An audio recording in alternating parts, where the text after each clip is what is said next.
Ambassador, it's great to see you and welcome back. How do we describe this moment before we explore how to get out of it? This rolling back and forth of kinetic activity, preference for talks. How long can we sustain this split screen?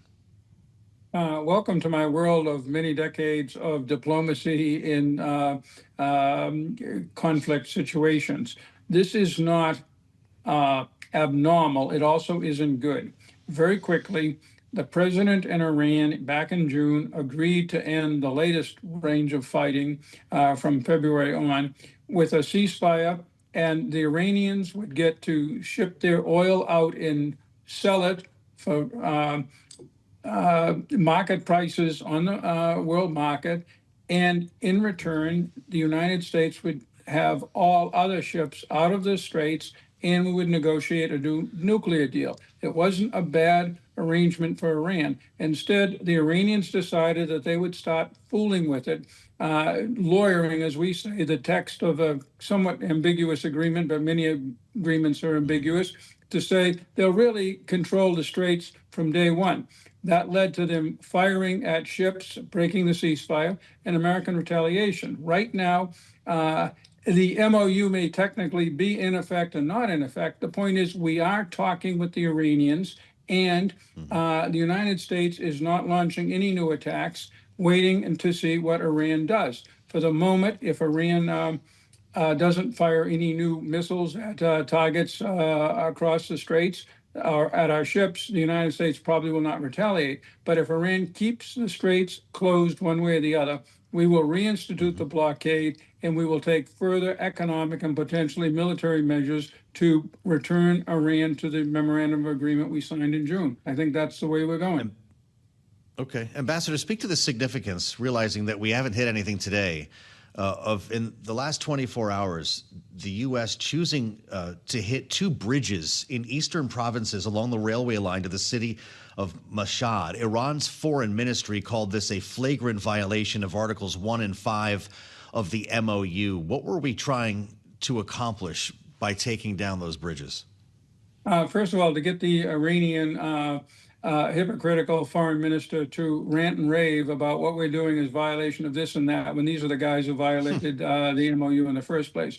We launched 170 strikes over 2 days. That's back up to close to what we were doing a few months ago. And importantly, as you noted, we hit these railway connections that Iran is using to get its oil out to China by land. If we put a new blockade on, cutting their sea exit, and we also blow up the railways, cutting their land exit, and also limit their ability to move their forces around Iran, they're facing a very dire situation. I was in Iraq in 2004 when all the rail lines were cut. It wasn't happy. Wow. Well, that's fascinating, Ambassador. Should that be the ongoing strategy if we're in fact going to cripple Iran, as much focus as we have on the Strait, eliminating any other avenue for Iran to get oil to China?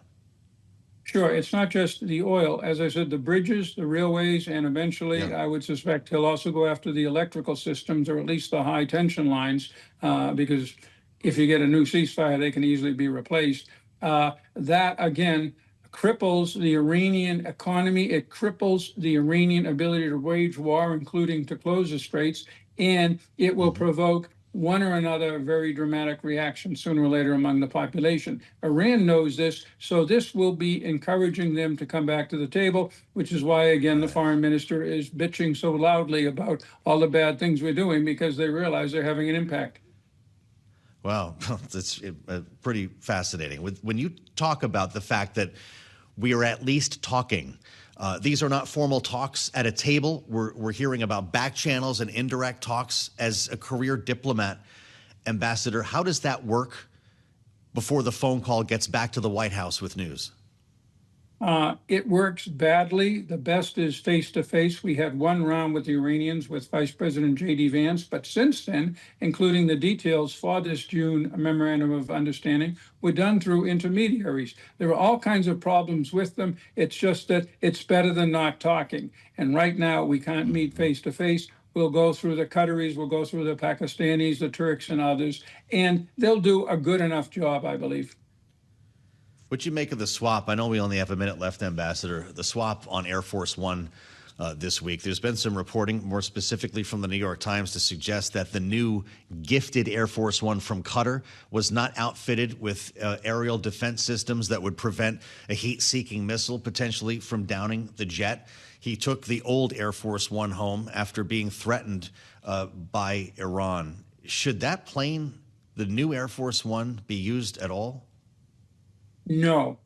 I was in the old Air Force One with President Bush when a certain rogue East Asian state, I won't name which, took some threatening actions launching fighters. And under those circumstances, it's a life or death situation involving the president. We cannot take any risk with an American president being shot down or destroyed in a combat or in a terrorist operation. That thing should be sent to some graveyard. Wow. I had a feeling you might have a good answer for that.